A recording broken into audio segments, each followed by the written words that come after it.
Ya Allah, kai ka ce mu roƙe ka, za ka biya mana dukkanin wani buƙatunmu. Ya Allah, don tsarkin mulkinka, Allah ka ɗauki rayuwata. Ka zo wa mijinta ganawa ta ƙarshe, ka sani dukkan mai rai mamaci ne. Ƙarya ne mutuwar Habibu. Hankalinmu ya ga kwanciya. Ina jin tausayin Nabila. Ya kamata ki dawo hayyacinki. Ashe baki da hankali ba sani ba? An binne Habibu. Ruhin mijina.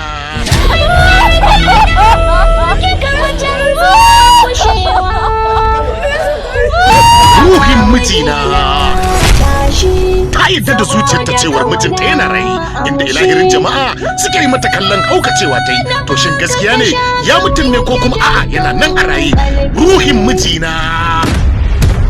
Habib ya mutu.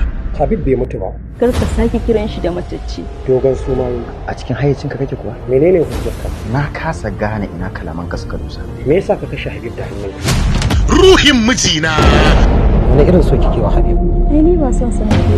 Kuma shine duk kika tashi hankalinki haka? Ka san abin da kake faɗa kuwa? Kin fi kowa sani abin da ya faru da mijinki. Na shiga uku. Na sani. Ruhin mijina. A ina tasgaran zai tsaya kuma a ina za a kare, ta ina za a bullo, ta ina za a kare, duk a cikin shirin ruhin mijina. Ina so ka gaya min waye mahaifin Habib. Ba shi da mafi muhimmanci ba gare ka. Amma Alhaji, me yasa ka kashe Habib? Habib ɗana na ciki na? Kulewa mai. Me kake nufi? Kai ne ka bi ta karkashin ƙasa. Ya ce ka yar. Me laifi kaɗai nake kawo. Kamfanin Bono Movies suka ɗauki nauyin kawo muku wannan ƙatatan shiri. Labarin mashirin shirin baban gida Kahutu, tsara labari Abba Harara, mataimakin mai shiryawa Musa Adamu Ramos, shiryawa Isa Bawa Doro. Ruhin mijina. Mama shi ne. Hajarwa kika gani.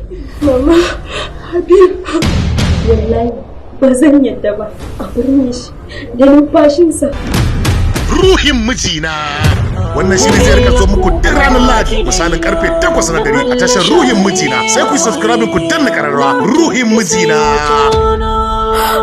Wai shin duniya ce a kaina ko kuma zunubin mutanen cikinta ne? Ba da umarni Aminu S Bono. Kina ina? Baba tsoro na. Sai gashi kuma kin raba shi da duniya.